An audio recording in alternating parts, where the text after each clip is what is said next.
So let's just take a breath together as we just move into this time of our service. Let's breathe together. Yeah. We're continuing with our theme of the month, the freedom and spiritual liberation. And just to remind you that spiritual liberation, according to Michael Beckwith in his book about this of the same title, spiritual liberation is becoming free from the confusion of worry, anxiety, fear, doubt, and I added race consciousness, and living instead from the conscious awareness of one's authentic self, becoming free from worry, fear, doubt, anxiety, and living instead from a place of conscious awareness of our authentic self.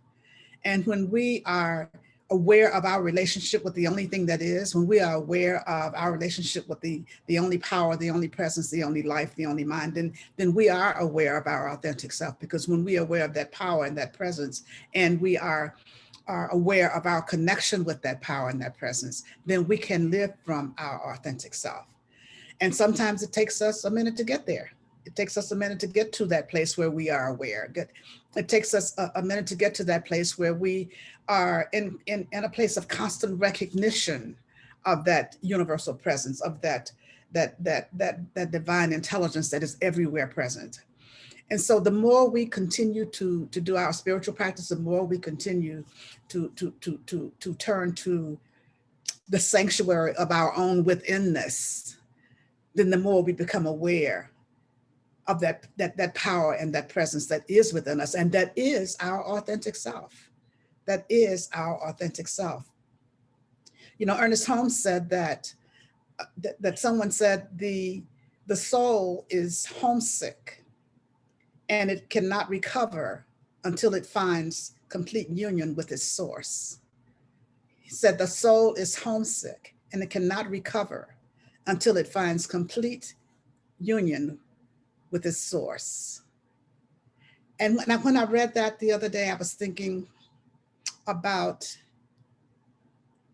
years ago when I was in college. I had an aunt in Cleveland, Ohio, and I would visit her during the summers when I was a child. I'd visit every summer with her. And then I stopped visiting for a while, and then when I was 18 years old, I was a junior in college, and I went to visit her for that summer.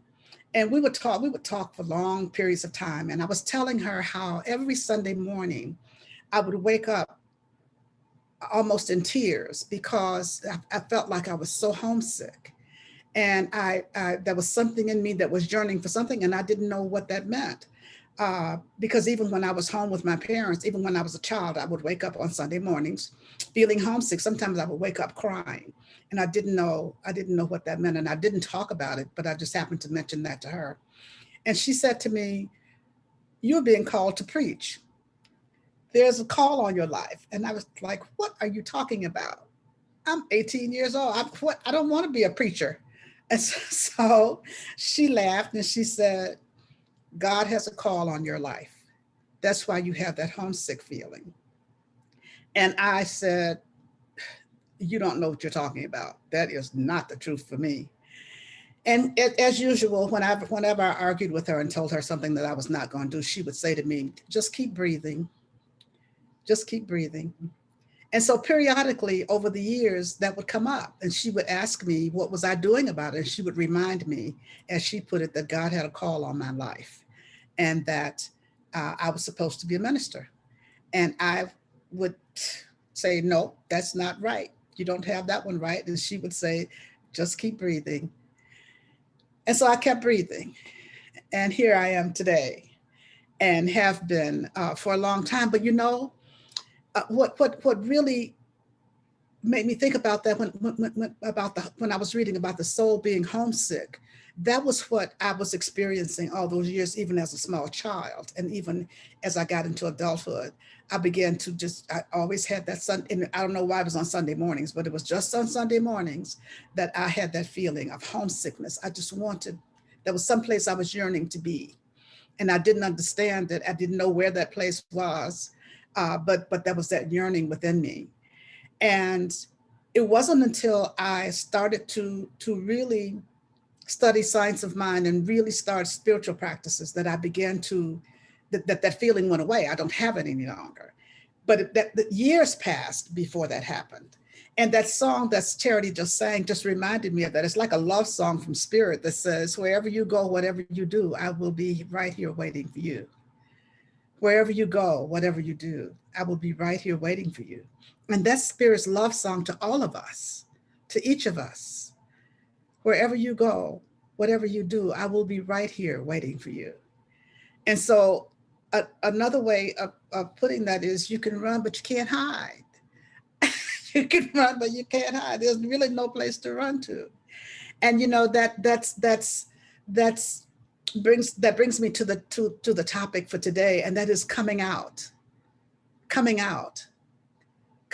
of hiding, coming out of trying to be something that we're not, coming out into our full authentic self, coming out with our spirituality.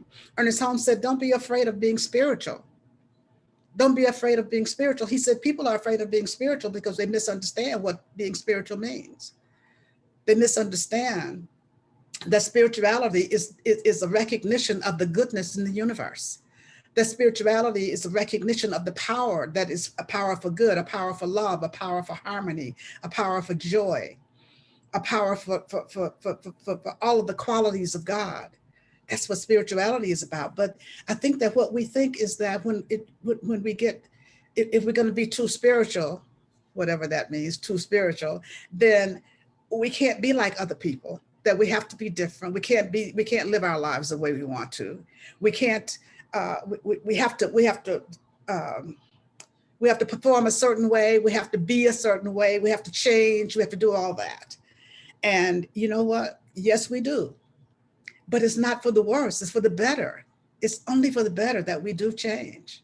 It's only for the better, because once we let go of the fear and the misinterpretation of what spirituality is all about, and what it means to be a spiritual being, and what it really means to come to recognize that we are spiritual beings, then that's where the freedom is. That's where the freedom is, because we get to experience the love, we get to experience the joy, we get to experience the forgiveness, we get to experience all of the qualities of God, and we get to share it with everybody. We get to share it with the world. We get to share it with the world. And we get to understand the oneness of life, and then that's when we get to really, really live from that place of oneness. That's what coming out is all about. Coming out with our spirituality, coming out with our authentic self, whatever that means for each one of us. What does it mean for you? What does it mean for me? What it means something different for each one of us according to our own uniqueness, according to our own uniqueness. And so I encourage you to really think about it. Don't be afraid to be spiritual, that whatever that means to you, and then find out what that means to you. Don't be afraid to be spiritual. Don't be afraid to be spiritual. And Holmes also said, don't be afraid of what other people think. Don't be afraid of what other people think. Be who you are. That's what I'm recommending. Be who you are. Be yourself, whatever that means. Be your authentic self. Be who you were created to be. Dare to be who you were created to be. Dare to be who you were created to be. And when you're going to be yourself, you don't be yourself means allowing your inner light to shine. And as the reading was saying, there's that inner light within us that fills us with peace, that fills us with poise, that fills us with power. And when we dare to allow our inner light to shine, when we dare to come out, when we dare to come out and allow that light to come out, allow that light to shine, then we do experience the peace, we do experience the poise, we do experience the power, we do experience the love, we do experience the harmony. We experience it all because we are in that place of authenticity. We're in that place of spiritual liberation. We're in that place of oneness. And when we live from that place, then we can live our lives without being concerned about what other people think. Without being concerned about what other people think. And so when we let our inner light shine, when we decide to just let our inner light shine, we don't have to compare our light to anybody else's. And we don't have to dim our light for somebody else. We don't have to dim our light for anybody else, even if it makes them uncomfortable that our light is bright. Allow your light to shine. Allow your light to shine. Allow your light to shine. Now, that doesn't mean that we are inconsiderate of others. It doesn't mean that we get to be disrespectful to others. It doesn't mean that we get to shine our light all over everybody else in an egoic way. It means just allow that light that comes from our oneness with spirit to just shine, so that we are our authentic self is shining and is being everywhere. It's being all that it can be. We're being all that we were created to be. This is what coming out spiritual is about, just allowing your light to shine. Coming out from the past, coming out from victimhood, coming out from old ways of being, coming out from whatever it is that coming out means to you. Do that so that you get to live fully and completely and be all that we were created to be. And so just allowing your light to shine. Dare to be who you are. Dare to be who you are. Everybody else is taken. Dare to be who you are. I say it again. Dare to be who you are. That is for all of us, to dare to be who we are in our own unique way, because each of us is expressing God in our own unique way. And so that's what we have to keep in mind when we are looking at being highly evolved beings, as Michael Becker talks about in Spiritual Liberation, just highly evolved beings. When we are living from that place of authenticity, when we're living from that place of oneness, daring to be who we're created to be, daring to allow God to be God in our lives as our lives. Let's take a breath.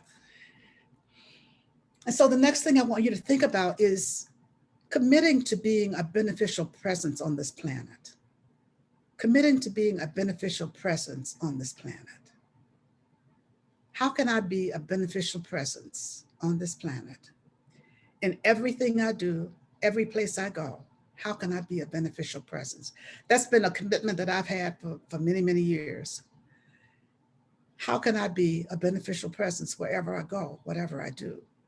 And when we have that consciousness of wanting to be a beneficial presence, then we touch the lives of so many. We are so mindful of things we say. We are so mindful of the way we treat others. We are so mindful of our actions. We are so mindful of our words. We're so mindful of how we live. We're so mindful of the example that we set. Because, you know, when we dare to commit to being a beneficial presence, then that's a whole new consciousness. That's a whole new consciousness, because everything that we do evolves from that intention to be a beneficial presence. And so when that is our true intention, and we are taking that into meditation, we are taking that into prayer, we're taking that into our spiritual practice, and we're making that a part of our spiritual practice, being a beneficial presence. When we are doing that, then we touch the lives of others in ways that we can't even imagine. That's how we change the world, by changing ourselves, changing our own consciousness, and everything around us vibrates at that same level at which we are vibrating. Everything around us attunes itself to our consciousness, because everything around us attunes itself to our consciousness anyway. And so when we want things to be of the highest and the best, then we have to be of high consciousness, so things are attuning themselves to our high consciousness. And then that's how things change. That's how we help others, and we don't even know that we are helping others. We are impacting others in ways that we can't even know. I remember years ago that I was living in a house, Cheryl and I were living in a house in Cleveland, and she was a child then. And it was a 2-family house. We lived on the first floor, and there was a woman and her son who moved on the second floor. And I didn't know her, but I would see her going and coming, and the few times we would talk, there was something about her that just really was very attractive to me. There was something about the way that she moved, the way she was in the world. She was very calm. She was very peaceful. And there was a look in her eye that was almost like I called it a faraway look. I realize now it was peace, and it was peace of mind. but it was a look. I had never met anyone who just exuded that kind of peace and exuded that kind of calmness. And she was very pleasant and very friendly. We later became very, very good friends. But when I first met her, it was just something about her that was just odd to me at the time, because she was so different. She was so different. And I began to get to know her better. And I asked her one day, what is it about you? What do you do that keeps you so even? You are at an even keel most of the time. Whenever I see you, you're the same. Very, very peaceful, very, very calm, um, very, very happy, very, very outgoing. And she said, I meditate. I take yoga and I meditate. And I had heard of meditation, but I didn't know exactly what that meant. I knew that you were going to sit with your eyes closed, but uh, surely that wasn't all she did to get to look like that and to get to act like that. And she said, I tell you what, go to this yoga class with me. And in the yoga class, she said, that's where I started to learn to meditate, in this yoga class. And so I went to a class with her, and I think I fell asleep during the first meditation, but I went, and I kept going back, and I kept going back, and I kept going back. And then finally that whole meditation thing started to catch on. I began to feel different. I wasn't identifying it as peace at that time, but that's what it was. I realized that I was beginning to have that same quality about me, because other people were beginning to comment on it, wanting to know, what are you doing? What's so different? There's something different about you. What are you doing? And so I started to talk about yoga. I started to talk a little bit about meditation. And from doing that, then I got to be interested in learning more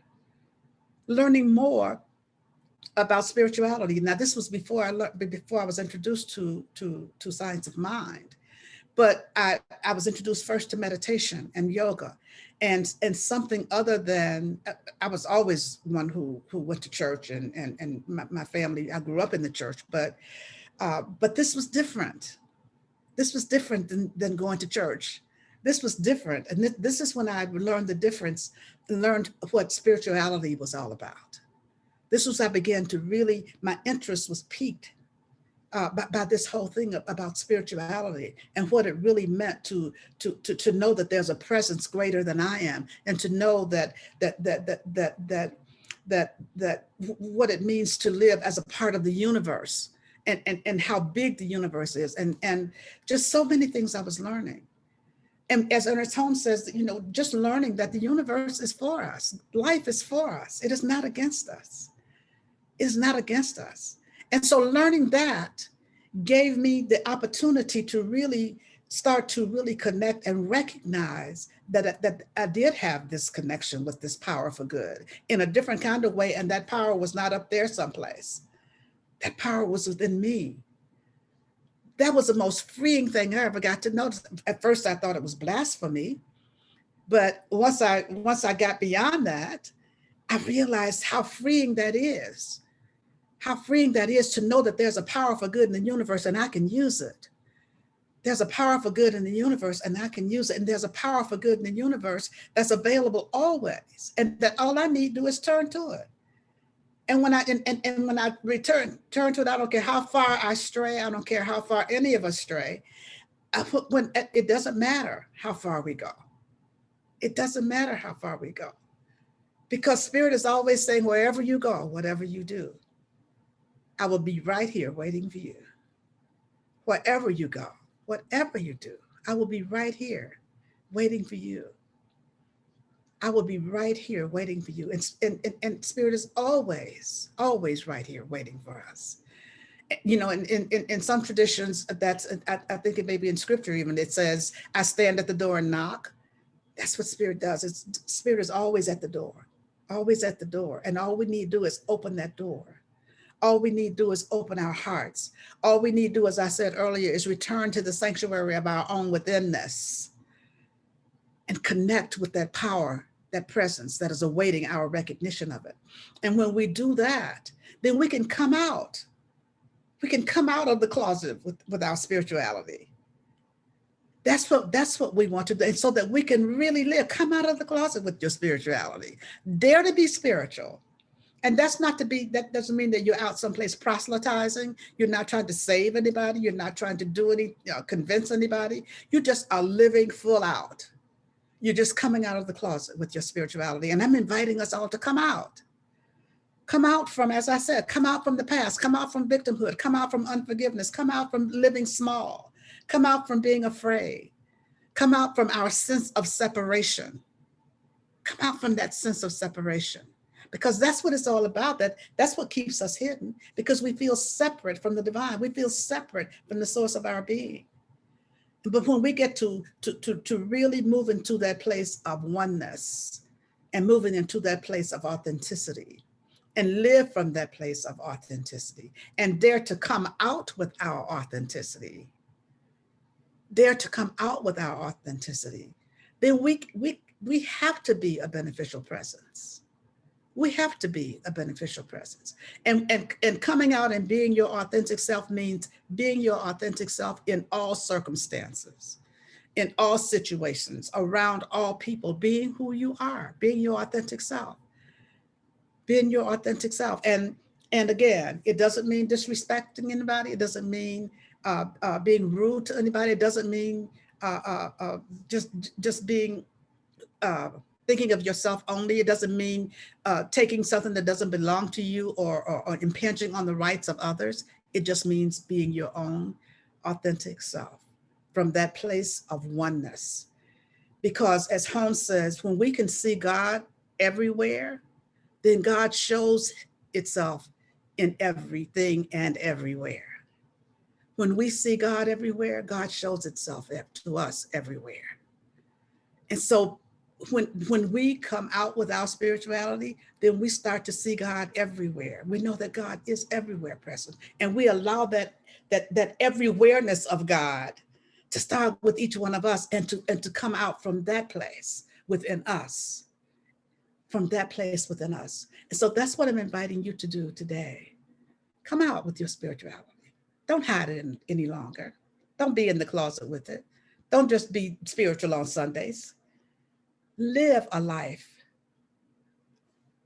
of the spiritual, because we are spiritual beings. We are spiritual beings. So live from that place of the spiritual. Live from that place, recognizing the good and recognizing God everywhere. And see what happens. Ask yourself that question today. Where do I need to come out? How can I come out this day? Let's take a breath and move within for prayer. And so as we move within into this place of knowing and sensing and feeling God's presence, how good it is to stand in the truth that I know, to stand in the truth that I know that God is all there is, to stand in the truth that I know that God is the only power, the only presence, the only life, to stand in the truth that I know that God is my very life, and to shout it from the rooftops.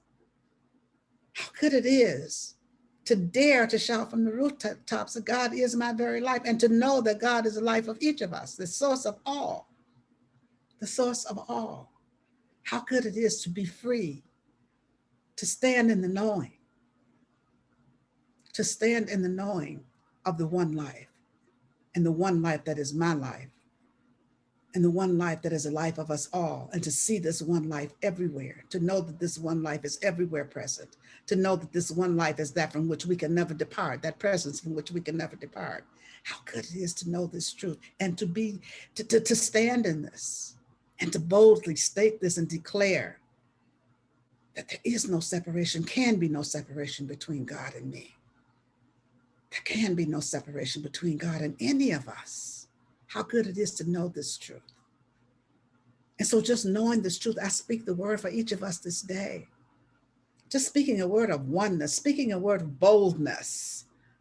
Just knowing that each of us is bold enough to come out of the closet of hiding, to come out of the closet of fear, come out of the closet of darkness, to step out into the light and to allow the all that is to shine in and through and as each life. And as we do this, healing is happening on every level of our being, every level of our being. And this healing just spreads out into all with whom we come in contact, everywhere, every day, all the time. And so I just speak the word of healing for each of us, just knowing that all needs are met in each and every moment of each and every day. No matter what we may call the need, God is showing up as needs being met in each and every moment. Whether it's health in the body or in our body of affairs, whether it is comfort to the heart that is broken from the loss of a loved one, a loss of any kind.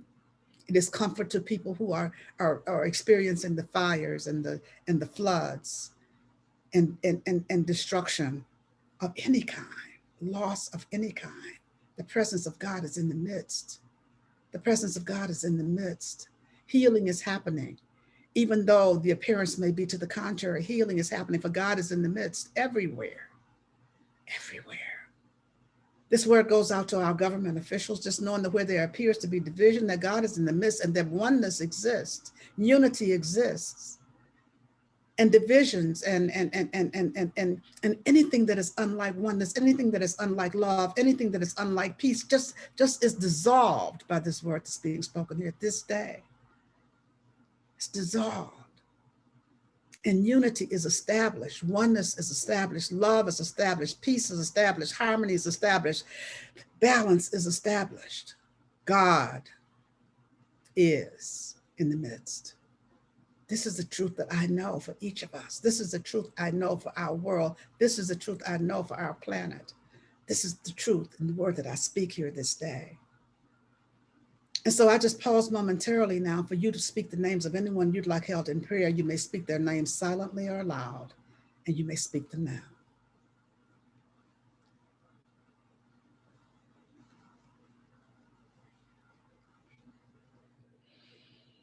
And so for all those whose names were spoken here this day, I know that God is right where each person is, blessing and keeping them. The Spirit goes out to anyone on this planet needing a prayer this day. God is in the midst of every circumstance, every situation, every event. God is in the midst of it. And healing is happening everywhere. We look beyond the appearance to the truth that God is. God is. And so I simply say thank you, Father, Mother God, for the word spoken here this day. Thank you, Father, Mother God, for the blessings of our lives. Thank you, Father, Mother God, for everything, for everything, for everything. I give thanks. I know indeed that all is well, for I know indeed that all is God. And I simply allow it to be. And so it is.